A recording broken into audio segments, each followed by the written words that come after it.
Buenas noches para todos nuevamente.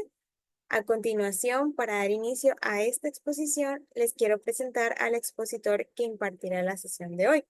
Su nombre es Rodrigo Mardones, es candidato a doctor en psicología, es psicólogo clínico, es especialista en terapia sistémica, también es cofundador y director ejecutivo del CESIS Chile.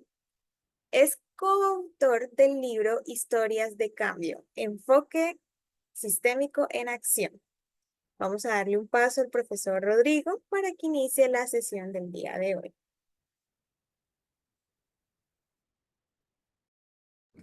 Buenas noches a todas, a todos. Mi agradecimiento por la presencia de ustedes acá hoy día. ¿Cierto? En Chile ya es tarde, ¿no? 21 horas. México tenemos 3 horas de diferencia. No sé con Honduras porque vi que había alguien de ahí, ¿cierto? De Honduras. Le agradezco mucho porque claro, ¿no? Día viernes, en la tarde uno, en Chile decimos, el cuerpo lo sabe, ¿no? Así como que pide celebrar, ¿no? Y estar aquí siempre, yo al menos no lo traduzco como la preocupación por crecer, ¿no? Por ampliar el conocimiento, que indudablemente se traduce en nuestro servicio a las personas que lo están pasando mal, ¿no? Que es gran parte de nuestro trabajo, ya sea psicólogos, trabajadores, trabajadoras sociales y en general no profesiones de la salud y que trabajan con personas. Generalmente este espacio, ¿no? Que uno pudiera estar en lo personal disfrutando de otras cosas, ocuparlo en esto, de verdad, gracias y espero que valga la pena, ¿no? Segregar este pedacito de tiempo para eso. Tengo que decir, ¿cierto? Es una exposición a mí, yo siempre necesito situar los temas cuando hablo. Yo hablo de mi condición de hombre heterosexual, ¿cierto? Cis, que no ha tenido nunca que hacerse pregunta al respecto. Cuando digo eso, más que una figura, ¿cierto? De prepotencia, quiero decir que eso deja a la vista mis secos, ¿no? Es decir, yo veo el mundo como hombre. ¿Cierto? Intento entenderlo, ¿no? Como podrán verlo, ¿cierto? Las mujeres o colegas ¿cierto? Habitan esta realidad desde otra identidad sexual, pero obviamente no lo voy a lograr, ¿no? Porque no estoy en esa manera, ¿no? De estar en el mundo. Por lo tanto, les pido disculpas desde ya por mis sesgos, ¿no? Y si en algún momento algo que yo diga puede herir, ¿cierto? Nunca ha sido con esa intención, ustedes me corrigen por chat, por video, abrir el micrófono, como les sea más cómodo. Yo agradezco las correcciones porque entiendo que también es un aporte, ¿no? para que yo pueda ser mejor persona. Segundo, hablo de mi condición, ¿cierto? De privilegios que he tenido, muchos de ellos no deseados, ¿no? En las opciones que he tomado en mi vida me ha permitido estudiar y ¿cómo se llama? Y estar en el mundo más de la investigación, en el desarrollo intelectual. Y claro, esos privilegios yo los entiendo como algo que tengo que también compartir y otorgar, ¿cierto? A quienes tal vez no tienen esa posibilidad, ¿no? Y por lo tanto, claro, mucho de lo que hablo también tiene que ver con eso, ¿no? Con cómo se van generando síntesis personales al respecto de mis estudios, tanto en filosofía como en psicología y en psicoterapia. Tercero, hablo de mi condición de terapeuta.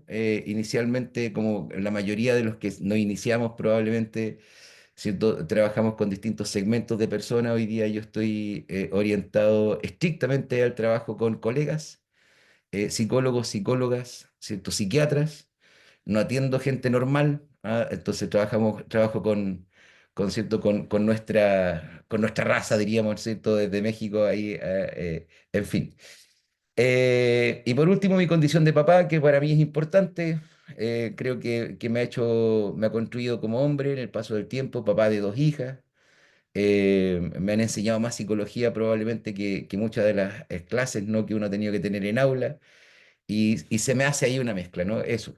Agradezco cuando se encienden las cámaras. Yo también entiendo que muchas veces las cámaras interrumpen, ¿no? el hogar y es más fácil estar así, pero si encienden las camaritas, para mí todavía es más fácil, ¿no? Porque uno va mirando, yo ya me acostumbré a mirar en ese cuadradito, así como las expresiones. Entonces, cuando uno dice algo que no se entendió, uno ya lee la cara. Gracias, Sofía, gracias, Omar, gracias, Ivonne. por encender la camarita, eso.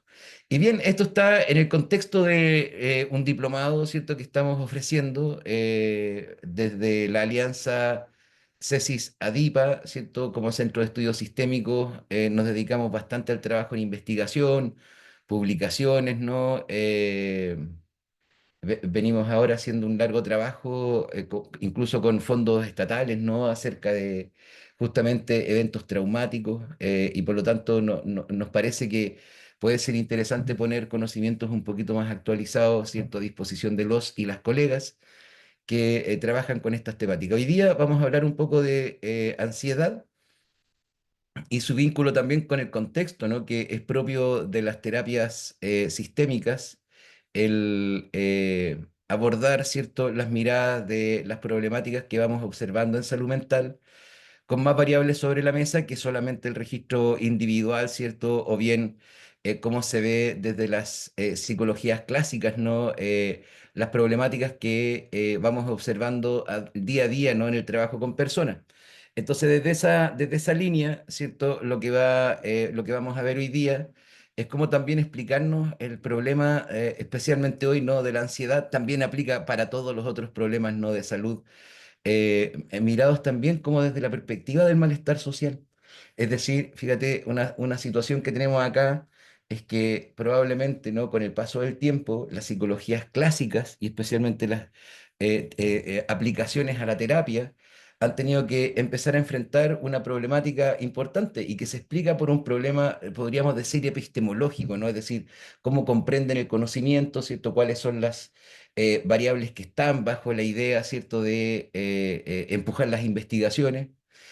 Y una de las tensiones, una de las, podríamos decir, de los desafíos que ha ido experimentando la psicología clásica es cómo explicarnos, ¿cierto?, con variables más allá de lo individual los problemas que observamos en la atención de personas. Es decir, ¿cierto? La pregunta que puede hacerse el terapeuta es, ¿por qué diablo tengo tanta depresión? ¿Por qué diablos tengo tanta ansiedad? ¿Cierto? Personas viniendo, ¿te das cuenta? Y claro, y referido en esos términos, no como patología, así como, ¿por qué tengo tanta depresión en mi atención o tanta ansiedad?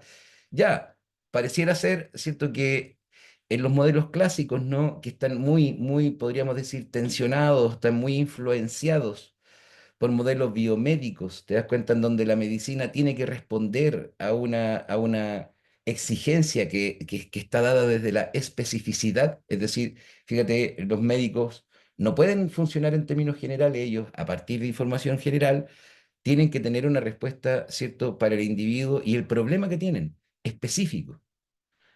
Esa demanda que ha sufrido y sobre la cual avanza la medicina, se planteó por mucho tiempo para la psicología, ¿cierto? Y nos llevó a tener desde la clínica una mirada individual, individualista, ¿no? Tengo el sujeto que sería mi objeto a investigar al respecto de qué es lo que está ocurriendo con él, ¿ok? Y evidentemente ante eso tenemos ciertos manuales, ¿no? Tenemos una doctrina al respecto de síntomas que de alguna forma te ayudan, ¿cierto?, a identificar un diagnóstico que pareciera ser, te informa el tipo de tratamiento que tienes que usar.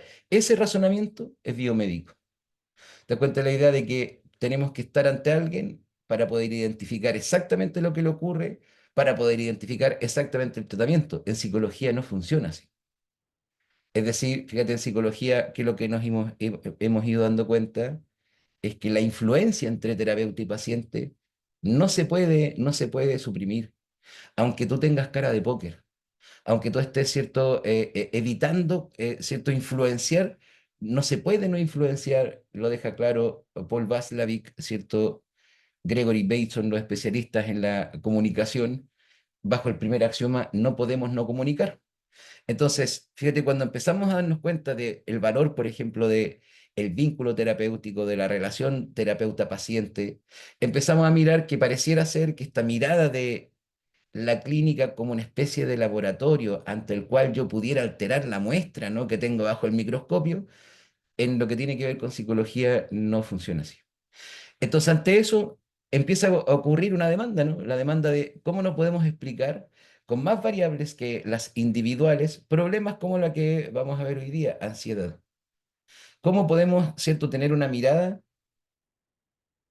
que permita dar cuenta de lo que las personas viven en el día a día, ¿cierto? Y que empiezan a resultar en, tengo una persona con trastorno de pánico, tengo una persona con ansiedad generalizada, tengo una persona con trastorno de pánico, tengo una persona, no sé, con algún tipo de fobia o ansiedad, ¿cierto? Reportada en la clínica. Evidentemente que hay un registro individual, porque fíjense lo maravilloso de nuestro sistema, ¿no? En términos muy generales, ¿cierto? Sabemos que la ansiedad es una respuesta natural, si tuviéramos que ponerle esa categoría, ¿no? Es decir, nosotros experimentamos una activación, ¿cierto? Que nos permite funcionar. De pronto nuestros pacientes, ¿no? Nos piden como, si uno les pregunta, ¿no? En escala de 1 a 10, en donde uno es tan poca ansiedad que te podrías dormir y 10, ¿cierto? Es tanta ansiedad que llega a niveles de crisis. ¿En qué nivel te gustaría estar? Muchas veces te dicen en uno. ¿Ah? Y uno dice, no, porque en uno no puede funcionar, porque en uno no podemos estar todo el tiempo como casi dormidos, ¿no? Requeremos cierta activación, requerimos cierta energía para poder funcionar, y por lo tanto sí es natural, ¿cierto? Desde esa perspectiva.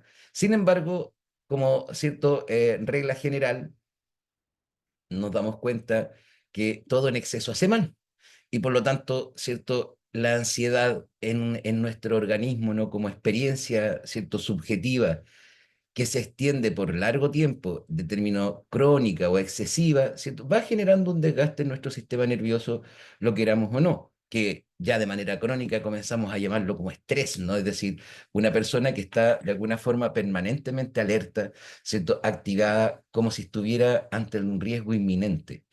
Entonces, desde esa perspectiva, fíjate, cuando uno mira, dice, qué maravilloso nuestro sistema, ¿no? Cómo nuestro sistema nervioso, ¿cierto? En su diseño, si uno quisiera decirlo así, nos va presentando distintas formas, ¿no? Distintos sistemas para poder activarnos ante una situación que percibimos como riesgosa, ante un estímulo, ¿no? Que nosotros observamos como peligroso, ¿cierto? Y otro que actúa para relajarnos.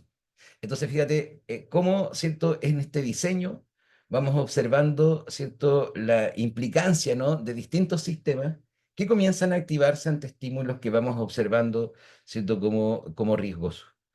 El tema es lo siguiente, que nuestra condición, ¿no? De seres humanos agrega además, ¿cierto? Todo lo que tiene que ver con nuestro aparato cognitivo. Es decir, nosotros por aprendizaje también vamos construyendo estímulos que nos activan nerviosamente.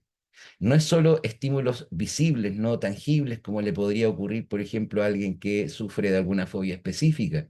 ¿Te das cuenta? Nosotros vamos aprendiendo, nuestro sistema nervioso nos permite, ¿cierto?, adelantarnos por aprendizaje a una serie de situaciones que pudieran ponernos en riesgo. Y eso es nuestro sistema cuidándonos, ¿ok? A diferencia de otros mamíferos, ¿cierto? O otros hermanos que viven, ¿cierto? En este mismo planeta, claro, nuestro sistema cognitivo, ¿cierto? Nuestro aprendizaje nos permite ir identificando situaciones, interacciones que pueden constituirse en un riesgo para nosotros. Y por lo tanto, ante objetos no tangibles, nos activamos, ¿cierto? Muchas veces de manera, ¿cierto? Intensa, y experimentamos registros, ¿cierto? Ansiosos importantes. Cuando digo esto, es lo que nos pasa a todos, ¿no? Si, cuando estudiábamos, ¿no? Y había una asignatura, que en las primeras clases, acuérdense ustedes, uno sentía que el profesor hablaba en chino mandarín, o la profesora, ¿no? Y uno pedía explicaciones y las explicaciones venían en japonés, entonces uno decía, no, no entiendo ni en la segunda explicación, entonces uno empezaba a decir, parece que esto va a ser complejo, ¿ya? Y empezamos a desarrollar algo que describimos como preocuparse, ¿no? Es como, ya, me activo de manera, ¿cierto?, un poquito ansiosa, y si en la primera evaluación además me va mal, ¿cierto? Todavía más complejo, ¿no? Pensemos en las personas que están trabajando y de pronto anuncian recorte de personal en su empresa, ¿cierto? Y alguien que ha tenido que lidiar, ¿cierto? En experiencias previas con la pobreza, ¿no? Con la carencia, con la vulneración en lo material, ¿cierto? Se activa rápidamente, ¿cierto? En modo preocupación, su sistema nervioso, ¿cierto? Empieza a reportar la presencia de hormonas de estrés, cortisol, adrenalina, ¿cierto? La glándula suprarrenal empieza a trabajar. ¿Por qué? Porque atisbamos, sospechamos, ¿no? Deducimos una amenaza. Y eso en distintos contextos, no los que alguna vez sufrieron un accidente de tránsito, pero empieza a pensar qué terrible para quienes, por ejemplo, tuvieron que sufrir o sobrevivir a un abuso sexual, a quienes tuvieron que ¿cierto? Sobrevivir a situaciones complejas de maltrato, por ejemplo, bullying, ¿no? Luego en el trabajo, ¿cierto? Aparecen conductas similares, ¿no? Entonces, cómo nuestro sistema nos quiere siempre proteger, ¿cierto? Cómo este sistema nervioso siempre quiere de alguna forma, ¿cierto? Llevarnos, ¿no? A espacios seguros y se activa entonces modo ansiedad. La pregunta es, ¿toda ansiedad requiere atención especializada? La verdad es que depende, como decimos no en la profesión, depende. ¿De qué? Bueno, de cuando esa ansiedad ha generado un malestar significativo que va deteriorando la vida diaria. Cuando decimos deteriorando, ¿cierto? La vida diaria, es que las personas, ¿cierto? Empiezan a experimentar todo como un riesgo, ¿no? Y se les ve malhumoradas, se les ve, ¿cierto? En situación de estar padeciendo un poco, e incluso tener que estar despiertos, ¿no? Despiertan y se activan como, wow, qué complejo. ¿Ah? Cuando este malestar significativo, evidentemente, cuando comienza, ¿cierto? Cuando les molesta el ruido, las conversaciones de otros, cuando además, ¿cierto? Comienzan a experimentar un malestar, ¿cierto? Al respecto de lo físico, ¿no? Problemas para dormir, cuando hay problemas, ¿cierto?, en el sistema digestivo, ¿no? Entonces, y experimentamos personas con dolor de estómago, colon irritable, te das cuenta, colitis por mucho tiempo, en fin. Entonces, pareciera ser ahí, ¿cierto? Ya estamos hablando de una necesidad de trabajo clínico. El tema es el siguiente, ¿no? Que efectivamente esta mirada tiene que ver con, podríamos decir, ¿cierto? El sujeto que está de alguna forma sufriendo una situación y que viene a la clínica y te cuenta estas cosas, ¿no? Bueno, esto, ¿cierto? Me ha afectado en lo personal, ¿cierto? Me deteriora las relaciones. Vale, ok, complejo, tenemos que hacernos cargo. Sabemos que a nivel de salud, por ejemplo, las investigaciones que estamos observando, ¿cierto? Hace un tiempo ya correlacionan estrés con problemas que luego van a estar de salud de base, ¿no? En el mundo adulto, todo lo que tiene que ver con, ¿cierto? Diabetes, fíjate, pareciera ser que responde también a un problema, ¿cierto? En donde el sistema nervioso se ha deteriorado de manera tal que vamos a presentar tipos de problemas como ese. ¿Para qué decir? Hipertensión, fibromialgia, ¿te das cuenta? Hoy día la salud ha ido observando estos elementos al respecto de el estrés y ¿cierto? Y su implicancia en problemas de salud física, ¿ok? Lo mismo la depresión, ¿no? Antes se pensaba, bueno, por ejemplo, un paciente que le diagnostican diabetes, lo más probable es que se deprima, porque va a tener que ingresar, ¿no? En una dieta compleja, ¿cierto? Para evitar ciertos golpes de glicemia. Pero la verdad es que hoy día las investigaciones muestran lo contrario. Pareciera ser que personas que presentaron algunos primeros síntomas de depresión en la adolescencia, en la adultez temprana, comenzaron a tener un deterioro orgánico tal que se explica por la diabetes, que luego termina en diabetes. Es complejo porque cuando giras la cifra, te das cuenta, tú vas a encontrar más personas con ansiedad y depresión que personas diabéticas. Pero si yo giro y digo, pareciera ser que estas situaciones terminan provocando diabetes, terminan provocando hipertensión y otras más, entonces ahora tenemos un problema sanitario, ad portas. Complejo porque solo lo que tiene que ver con cierto ansiedad, fíjate, eh, eh, en Chile un 16,2% de la población registra cualquier trastorno ansioso. En hombres, cierto, 8,7%, mostrando el malestar, cierto, en una cultura machista. La salud, ¿te das cuenta? En mujeres un 23,1%. Ya, si hablamos de México, lamentablemente no tengo otras ciertas estadísticas en el caso de Honduras y otros colegas que están de otros países. 19,3% de la población adulta tiene síntomas de ansiedad severa, el 31,3% síntomas de ansiedad mínima o en algún grado. Entonces, fíjate, esta situación hay que tener alguna explicación. ¿Qué estará pasando? Porque luego, ¿cierto? Fíjate, pareciera ser que de alguna forma cuando miramos el concepto de somatización, eh, tenemos acá una situación compleja. Es decir, nosotros expresamos en lo orgánico nuestras experiencias de angustia, ¿cierto? A través de síntomas físicos. Cuando digo lo orgánico, es evitando decir el cuerpo, porque todavía nosotros, aún hoy, en el 2024, tenemos cierta tendencia al dualismo, ¿no? A separar lo que llamamos psique del cuerpo, ¿no? Entonces, como no es que solo haya una conexión, es que no se puede pensar de otra forma que no sean conectados. ¿Te das cuenta? La somatización es mucho más allá que lo que experimentamos en la mente se expresa en el cuerpo. Esa es una manera dualista de expresar las cosas. Somos un todo integrado. Por eso que muchas veces, ¿cierto? Especialmente desde nuestros conocimientos médicos, pero además desde nuestra manera de entender, ¿cierto? La psique humana, vamos a encontrarnos con que es difícil explicarnos estos problemas. Porque claro, los queremos pensar, ¿cierto? Como en conexión, ¿no? Ah, lo que ocurre en lo psicológico se expresa en lo físico. Resulta de que esa manera de entender las cosas requiere un cambio. ¿Desde dónde es que pensamos así? Bueno, ese es un problema de los europeos.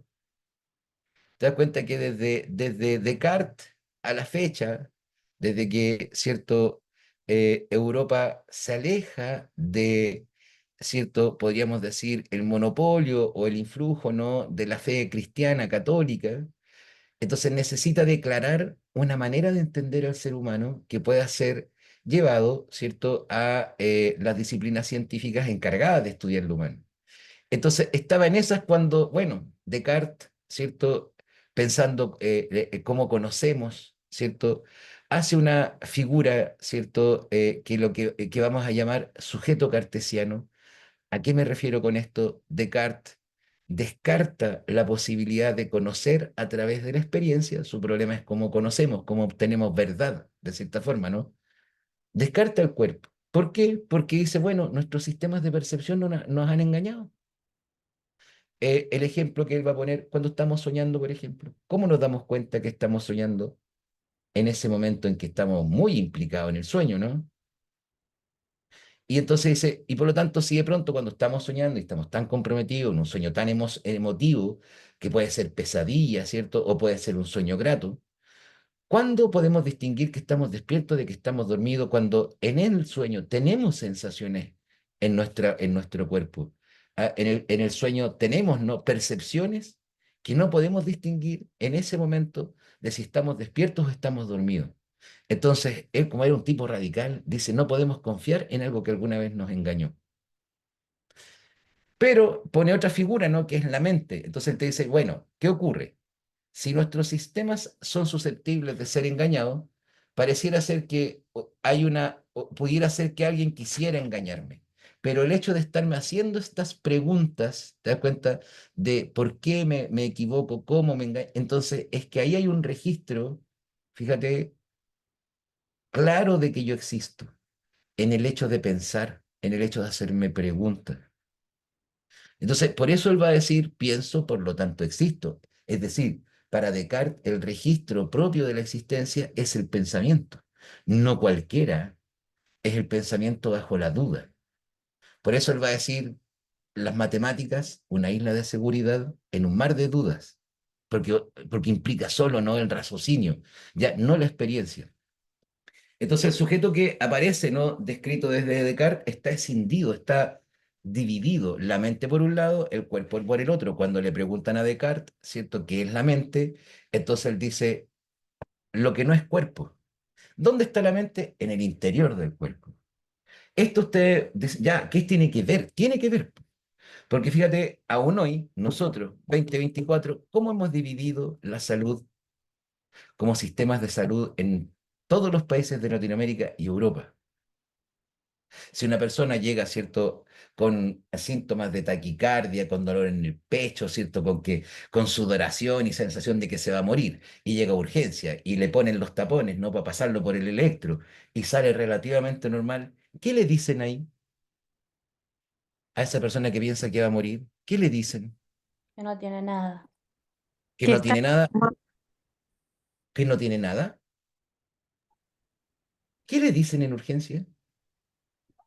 que el electro salió normal y que se requiere hacer un holter de ritmo para ver si tiene problemas cardíacos.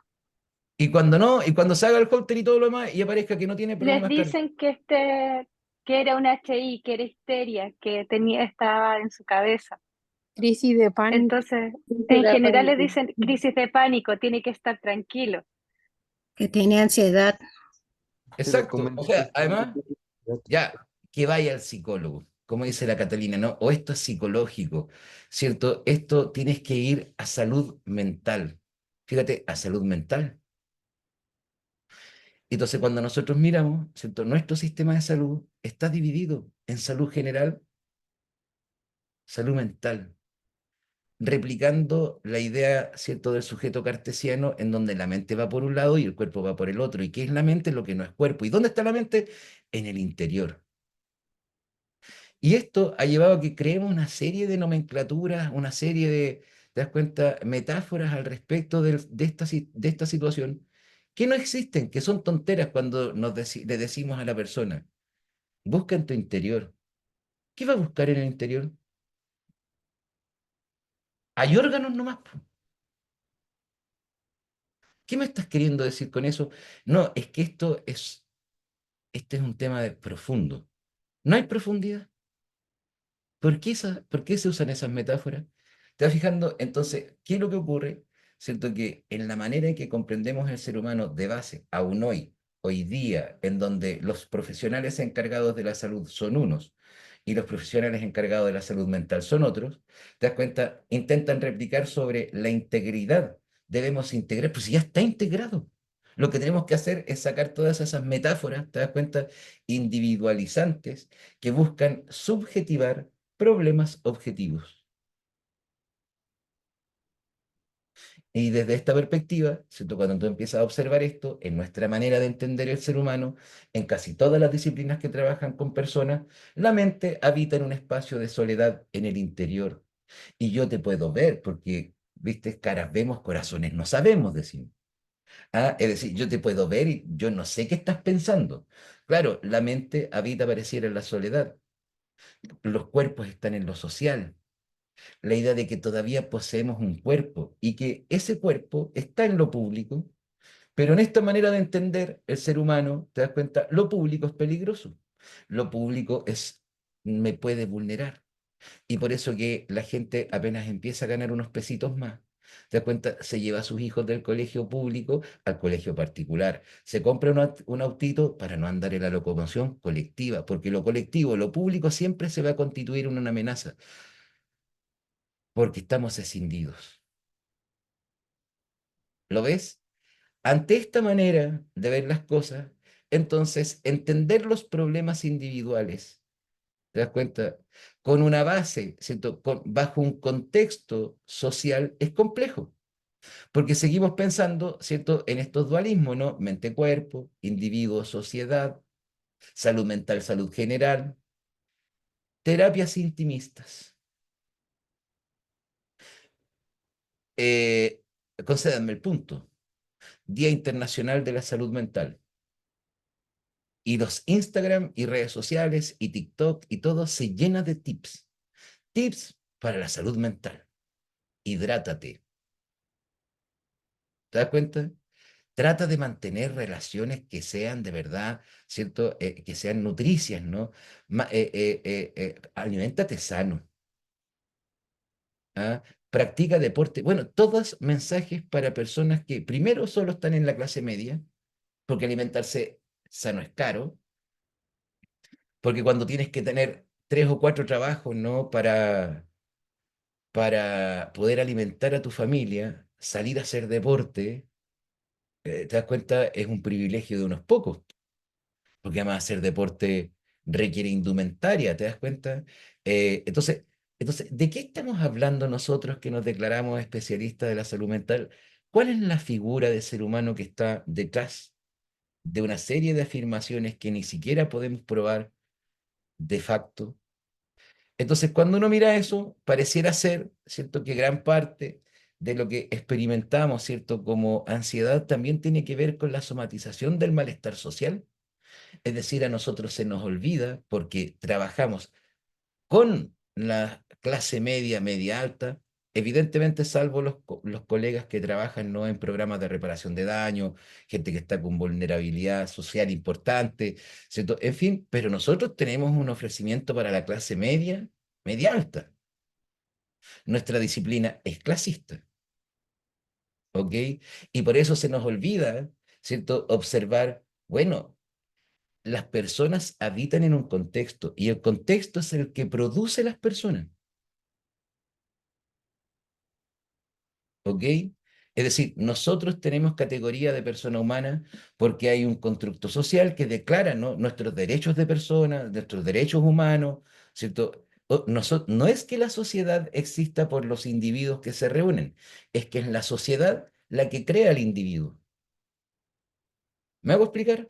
En ese contexto, ¿cierto? Fíjate, cuando uno mira, a ver, vamos viendo, bueno, ¿en qué están las cifras? Banco Mundial señaló que el 30% de la población de América Latina vive en condiciones de pobreza, lo que se correlaciona con un aumento del estrés y problemas de salud mental. En el caso de Chile, ¿cierto? La encuesta nacional de empleo reveló que el 10% más rico de la población tiene, ¿cierto?, ingresos 24 veces superiores al 10% más pobre.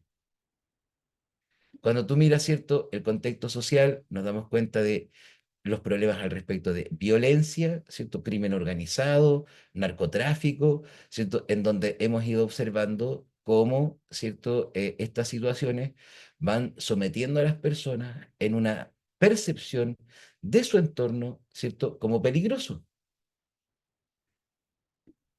Al respecto de ciertos elementos culturales, una encuesta que se realizó en el 2019 en México, no sé si después la habrán renovado, indica que el 60% de los encuestados considera que hablar sobre problemas emocionales es un tabú, como que no podemos hablar, ¿cierto?, de lo que nos pasa. Fíjate, en Chile, eh, un 50% de la población evita hablar de su salud mental.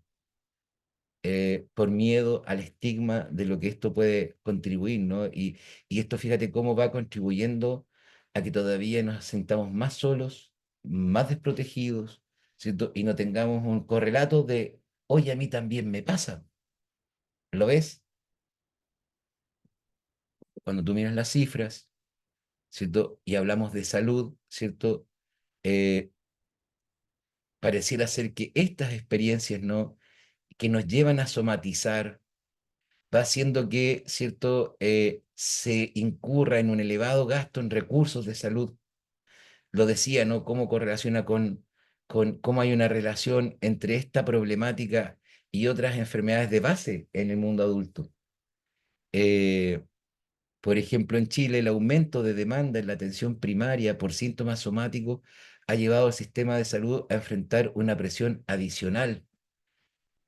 Es decir, fíjate que pareciera ser que cuando tenemos que hablar entonces de qué hacer, ¿no? Primero, requiere que tengamos, ¿cierto?, nosotros, los y las colegas, un compromiso por volver a retomar algo que se fue retirando paulatina y sistemáticamente del currículum de psicología, que se llamaba psicología social, que de pronto quedó en los ciertos experimentos sociales, ¿no? De algunos gringos que metieron a unos cabros en una cárcel, ¿no? El auto con el vidrio roto. Te das cuenta que son conocimientos que a la larga no pasan más allá de tips curiosos. Hay una propuesta de la psicología social importante. Pareciera ser que hay que retomar algo de eso. Hay que estar un poquito más conectados nosotros, ¿cierto?, al respecto justamente de estas situaciones que se observan, ¿no?, en el día a día en nuestros países, una mirada crítica al respecto de lo político. Y yo sé que en general, ¿cierto?, la palabra política a muchos les para los pelos, ¿no? Te dice, yo no me meto, ¿cierto?, en esa cochinada, soy apolítico. Bueno, todos los apolíticos, entonces en ti han ganado, ¿cierto?, el ejercicio político de hacerte creer que la política es algo de lo que no te tienes que ocupar. porque ahí se están jugando las cosas. Más allá, ¿cierto?, de tu mirada o del partido o de la tendencia política, tenemos que mirar de forma crítica qué está ocurriendo. ¿Por qué? Porque, claro, fíjate, ¿qué ocurre ahora? Evidentemente va a ser importante tener el manejo de técnicas de psicoterapia que te permiten ayudar a un ser humano, ¿cierto?, a que pueda, no sé, encontrar otro estilo de afrontamiento a las problemáticas que vive, pero nada de eso va a funcionar si no eres capaz de prescribir que las personas se encuentren. En Chile, colegas extranjeros, de donde estoy transmitiendo, ¿cierto?, nos pasó una anécdota que para muchos les dio risa, a mí me dio vergüenza. Cuando fue uno de los terremotos grandes, ¿no?, en el 2010, la gente decía, ese día yo conocí a mi vecino, ¿cierto?, en mi edificio, conocí a los vecinos del condominio. Vergüenza debería darnos. Pero de verdad que en Chile tú puedes vivir sin conocer a tu vecino. ¿Te das cuenta? Anécdota que siempre cuento porque espero que hayan estudiantes acá. Fíjate, estudiantes de psicología, yo docente en el último año de la carrera, y de pronto ocurría esto. Golpeaba la puerta, abría una estudiante o un estudiante. Profesor, soy el presidente del centro de alumnos. Ya, cuénteme, vamos a tener reunión de estudiantes. Ah, qué bueno, para que usted esté autorizado a terminar la clase antes para que los compañeros o compañeras vengan a la reunión. ¿Qué hacían mis estudiantes? Se iban para la casa. No iban a las reuniones de estudiantes que buscaban mejorar, ¿cierto?, condiciones para ellos mismos, se iban. Pero ¿cuántos de aquí pertenecen a una junta de vecinos en donde viven? ¿Te das cuenta? ¿Cuántos de nosotros prescribimos a las personas que sufren maltrato laboral sindicalizarse? ¿Cuántos de nosotros prescribimos a estudiantes, pacientes que hagan parte de los centros de estudiantes que, fíjate, la manera de hacer frente de manera importante, te das cuenta, a los problemas de ansiedad que presenta la población, pasa por, evidentemente, técnicas que se aprenden, por ejemplo, en este diplomado, ¿cierto? Pero además, ¿cierto?, en cómo el diplomado te va a ayudar para justamente ir construyendo una propuesta que tenga una relación con prescribir socializar, con prescribir encontrarte con el otro, con prescribir mostrarte que también la vida social es bonita, que pueden ocurrir buenas cosas y que eso te va a ayudar a estar mejor, que indudablemente conocer a tus vecinos te hace sentir más seguro en el lugar que tú vives y no, ¿cierto?, cumpliendo la prensa que se vende al sistema y que te dice que todo te puede amenazar, que todo es riesgoso, que todo está lleno de asesinatos, secuestros, ¿te das cuenta? Es una verdad. Ocurre eso, pero también ocurren cosas muy hermosas en nuestra sociedad y en las personas con las que nos rodeamos. Entonces, dicho eso, ¿cierto? Creo que si tuviéramos que hacer una mirada, ¿cierto? La primera es ser críticos con nuestro trabajo, preguntarnos a nosotros mismos, a nosotras mismas, ¿cómo estoy yo con esto, no? ¿Cuánto dedico, cierto, de mi tiempo también a entender las variables sociales que está, cierto, enmarcando nuestro país? Y cómo de alguna forma yo vivo en el contexto con otros, para poder de alguna manera también prescribir a otros, ¿cierto?, la interacción con los demás. Y eso era un poquito lo que les quería comentar, ¿cierto? Si quieren extender el diálogo, ¿cierto?, para adelante, ahí están, ¿cierto?, el Instagram de CESIS Chile. eh, Estamos también ofreciendo varios programas, ¿no? Ahí de cursos, tenemos un programa de postítulo importante, ¿no? 400 horas de programa que además tiene supervisión clínica incluido.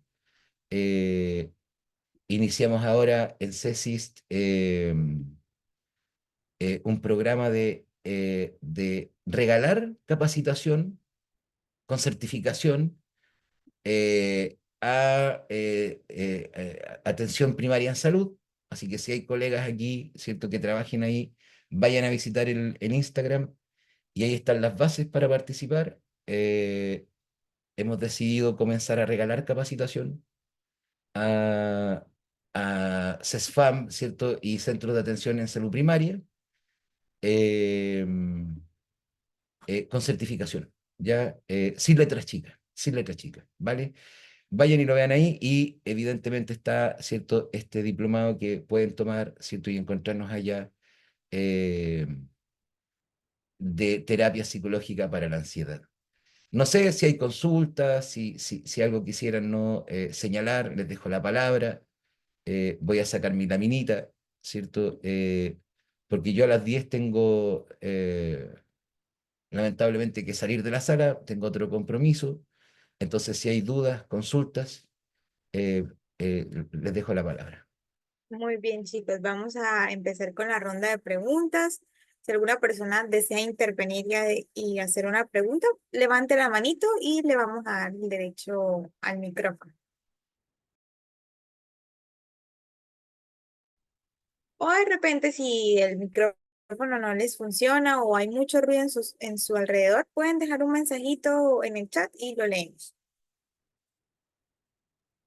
Bueno, Y profe, mientras le cuento que aquí en el chat está diciendo que agradecen mucho su conocimiento, ¿sí? Para que sepa que hay bonitas palabras. gracias. Y además, bueno, para tener el PPT, por si alguien, ¿cierto?, quería escribir algo de ahí, ¿cierto?, y no alcanzó, luego les van a hacer llegar el PowerPoint y si desean usarlo, ¿no?, en sus propios trabajos, exposiciones, no se hagan problema, úsenlo nomás. Muy bien, entonces vamos a empezar con Luis Vivanco. Hola, buenas noches. Bueno, agradecer la exposición del profe. Le cuento, yo soy alumno interno de terapia ocupacional. Estoy haciendo mi cuarto internado, ya estoy a puertas de terminar mi carrera y la pregunta es sobre el diplomado de terapia psicológica.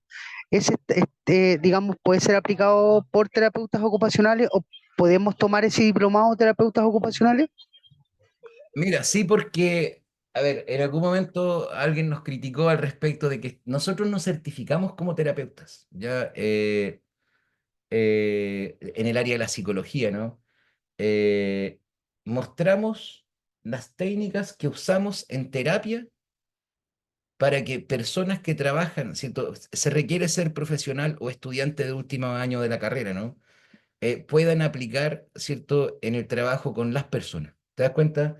Entonces, ¿por qué lo puedes tomar? Porque no es un diplomado que te certifique como psicoterapeuta, sino que te enseña técnicas de la psicoterapia para poder aplicar en tu contexto. Sí, tienes que saber que evidentemente gran parte de los profesores, ¿cierto? Suelen hablar y decir, bueno, nosotros los psicólogos, y se habla de psicoterapia, ¿te das cuenta? Pero todos saben que tienen que mostrar, ¿cierto? Sobre todo en los elementos técnicos, aquello que tú puedes ir aplicando en el caso, por ejemplo, de pacientes que como terapeuta ocupacional requieres relevar, o sea, requiere cierto, trabajar, es relevante aplicar esos temas, ¿no? Lo mismo para personas que trabajan en el área del trabajo social, ¿cierto? Y algún otro. Creo que, por ejemplo, si me preguntaran, profesores, no, les va a quedar lejos, ¿no? La gente del área de la educación, ¿cierto? Siento que les podría implicar tener que ponerse al día en otros conocimientos que les sería más difícil.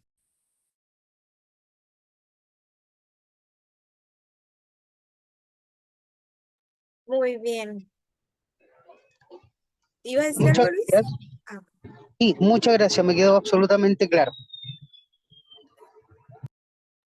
muy bien, entonces vamos a seguir con Flavia.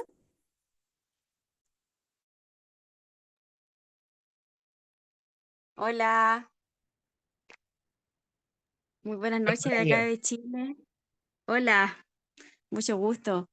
De acá Flavia de Chile, yo soy estudiante de psicopedagogía, sexto bimestre en Santo Tomás y me toca el seminario de cerca porque, bueno, más que nada de la psicopedagogía, la mirada de la salud mental también y también soy técnico social de profesión, así que también todo esto me toca de cerca y más que nada como el señor psicólogo me pueda guiar acerca de la mirada de la salud mental, pero desde la psicopedagogía, qué es lo que él puede decirme para ayudarme justamente en lo que me estoy formando. Gracias.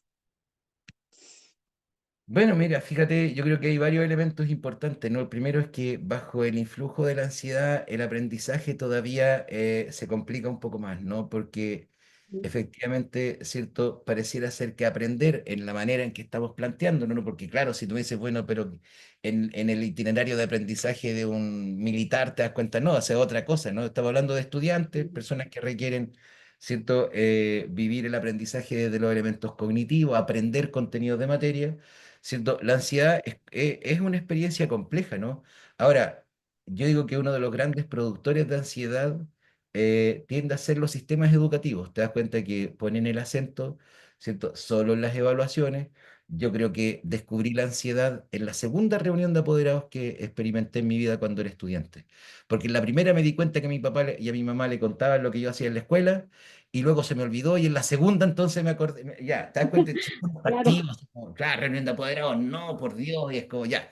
Pero además te das cuenta del Sí. sistema de evaluación para verificar si hubo aprendizaje o no, todos esos temas complejos. Creo que a lo mejor también es importante, fíjate, percibir algo. Nosotros socialmente hemos tenido una tendencia a validar y a normalizar, ¿te das cuenta? Y a elogiar la ansiedad.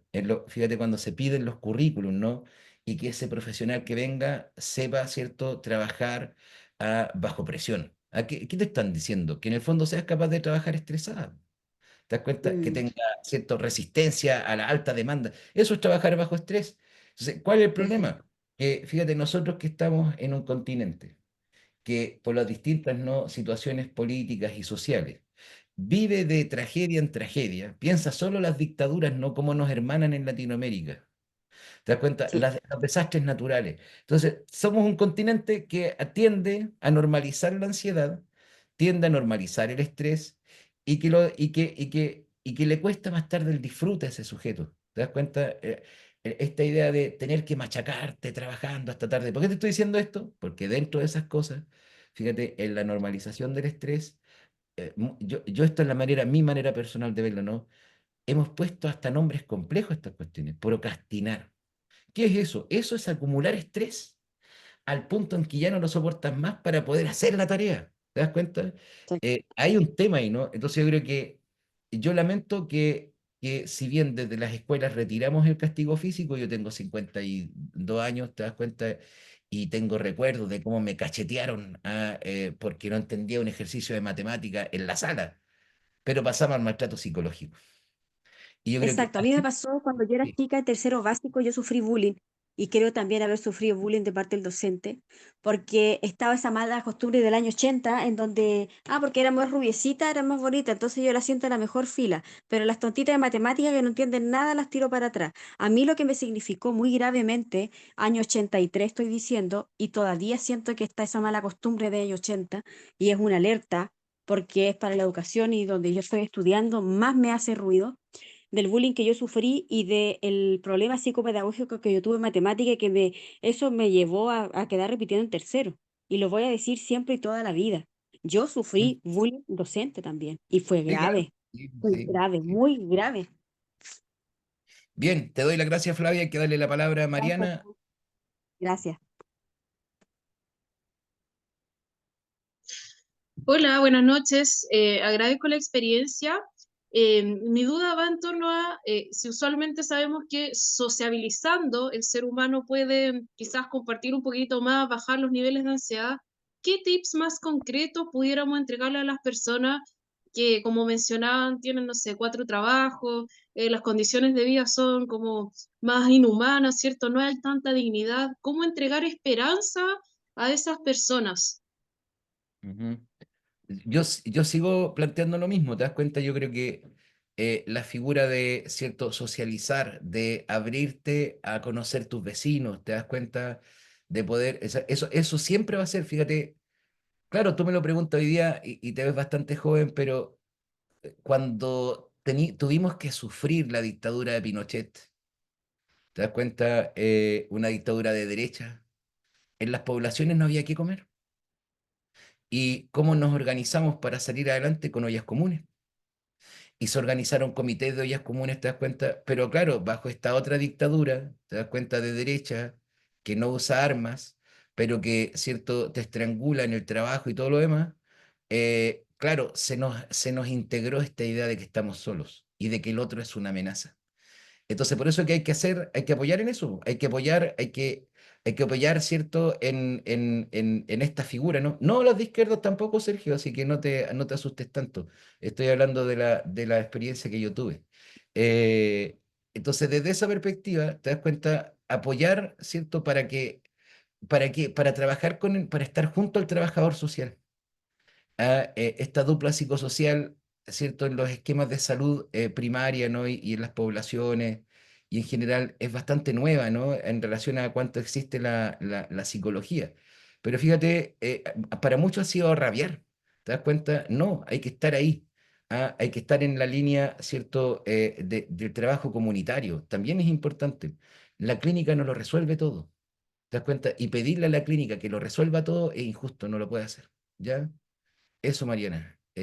Ernesto, levanta la manito.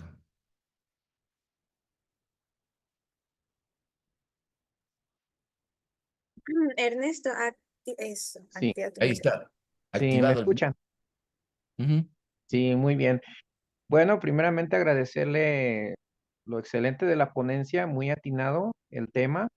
Y respecto a la pregunta, es bueno, más bien no es una pregunta, pero es como una relación.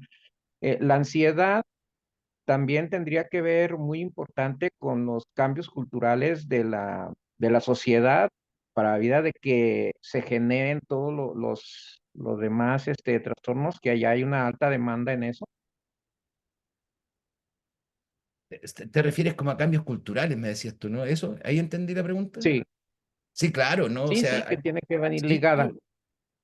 sí, claro, o sea, si tú te pones a pensar igual, ¿cierto? En general, nuestra estructura, ¿no? Social, política, es centralizada, ¿no? Es decir, yo no sé de qué país estás, pero por ejemplo en Chile, las grandes ciudades, ¿cierto? Centralizan a las pequeñas provincias, comunas que están alrededor. Gran parte de los cambios culturales tiene que ver con nuestras urbes occidentalizadas, ¿no? Todo lo que ha sido, por ejemplo, ¿cómo se llama? Las nuevas expresiones culturales, pero también, por ejemplo, cómo hemos ido desarrollando una conciencia al respecto de la violencia de género, ¿cierto? Al Ujú. respecto de integrar, ¿cierto? Otras formas de vivir o identidades sexuales, ocurre como muy fuertemente en las grandes capitales, ¿no? Pero nuevamente el problema, te das cuenta que empezamos a experimentar es que desde la psicología, ¿cómo hablamos con el mundo más rural? En donde, por ejemplo, las relaciones familiares se estructuran de otra forma, para qué Sí, decir los pueblos originarios. Por eso que, claro, nosotros tenemos una propuesta para la clase media, media alta, ¿no? sí, En ese sentido, pero efectivamente, ¿no? Hoy día piensa tú, un papá, una mamá que no han tenido ciertas posibilidades de entender todos estos cambios culturales, miran, ¿cierto? Y se sienten amenazados, ¿no? O un hijo que de pronto pregunta, ¿cierto? En un continente que silencia la educación sexual, la educación cívica, ¿te das cuenta? La educación emocional, porque claro, desde la bandera, ¿cierto?, de las políticas derechistas, la idea es tener gente ignorante que solamente consuma. Entonces, desde ahí te das cuenta, claro, se va generando todo este problema y que asuma, ¿ah? Va sumando, claro, la experiencia de ansiedad o malestar social. Eso. sí. Gracias. Alejandra,